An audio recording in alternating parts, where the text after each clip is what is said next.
Hi, Paul here from Photogenius. In today's short video, I'm going to discuss 5 essential bits of kit that never leave my camera bag.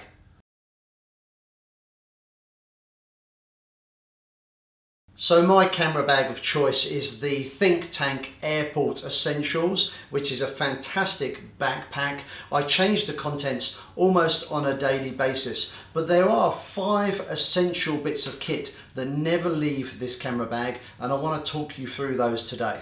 Now the first item out of the bag is this. This is a Manfrotto Pixie travel tripod. It's absolutely tiny and it easily fits inside a bag like this, and it is absolutely fantastic. Now whilst you can't beat a full-size tripod, the big problem with a big tripod of course is when you're traveling around. So if you like traveling and you do need a tripod, consider maybe looking at one of these. So the Manfrotto Pixie tripod is ideal for the mirrorless cameras and the lighter digital SLR cameras like this Nikon D3400. All you do is screw it into the bottom of the camera, flip the legs out like so, and there you go. You can adjust the angle of the camera quite easily by adjusting the ball head, and it is fantastic. Having said that, I've also used a heavier camera on this tripod without any issues at all. The Canon 80D, which I'm using to record this video at the moment, has also sat on this tripod and I've had no issues with shake at all. So a very small and compact tripod, but a very versatile bit of kit. Now, by the way, I've compiled a list of some fantastic deals on all of the equipment that I'm talking about in this video. Just click on the Show More link down below the video for more details. Now, there's nothing worse when you're out taking photos than running out of memory space, so my advice is to buy a few more cards. And I keep mine organised in this little folder, which is called the Pixel Pocket Rocket, which is a bit of a mouthful. And it's made by the company Think Tank, who also make this camera bag. Now, this is a great way of storing your memory cards. Up the top here, I've got space for the larger CF cards. Down the bottom, there's space for the smaller SD cards. And because I use a variety of different cameras, I need space for both types of cards. Here's a great tip. When I've taken this out and filled it with images, it goes back into the folder backwards. And that way, at a glance, I can quickly see which cards are full and which cards are ready to go. And I have all my cards pre-formatted, so they're ready to go straight into the camera and be used. This is a fantastic way of keeping your memory cards organized and a very handy bit of kit. And again, this never leaves my camera bag. Now, next up out of the bag is the Nifty 50. This is a 50mm prime lens. This particular one is for the Canon digital SLR cameras, and this is almost undoubtedly the best selling and most popular lens in the world. Now, if you're unfamiliar with prime lenses and what they are useful for, then listen up, because this is a lens that in my view everybody should have in their bag.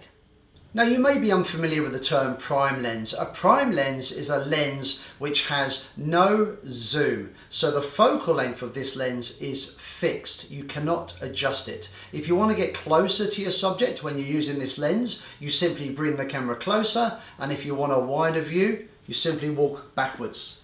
Now, what this tiny lens may lack in terms of zoom, it more than makes up for in aperture. The maximum aperture on this particular version is f1.8, which is really, really wide. Now, if you're a little bit rusty about apertures and you're not sure how this works, here's the basics.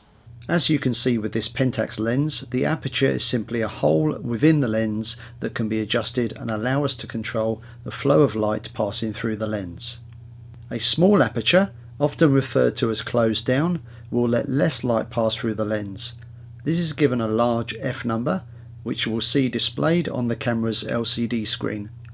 A good average is around 36, but this will vary depending on the lens.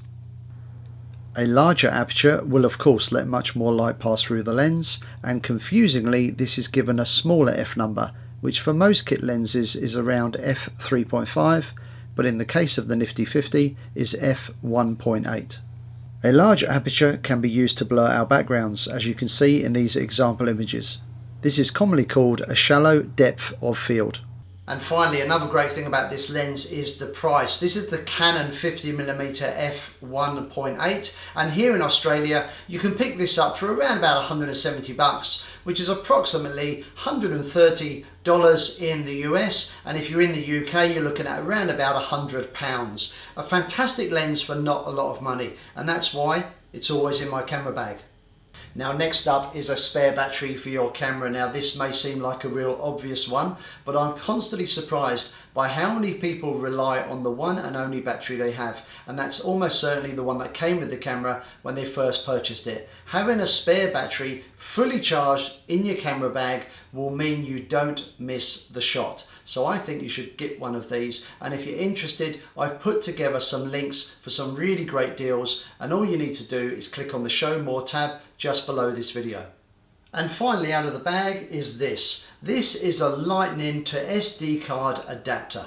Now I'm on the go nearly every day and I take lots and lots of images, and some of these images I want to share on the Photogenius Instagram and Facebook page. Now this handy little adapter allows me to transfer images from an SD card straight to my iPhone or my iPad so that I can edit them and quickly upload them. It's very convenient and very easy. Now as a side note, when I'm editing images on my iPad or maybe my iPhone, I'm using an app which is free and it's called Snapseed. It's absolutely fantastic. And a little while ago I put together a short video showing you how to edit your images using Snapseed, and I'll put a link up here for you. So there you have it, 5 essential items that never leave my camera bag. But I'm interested to know, what never leaves your camera bag? Have I missed something? Leave your comments down below. If you enjoyed the video, please give us a thumbs up and consider subscribing, as I'm releasing videos every single week. Hope to see you again sometime soon. See ya.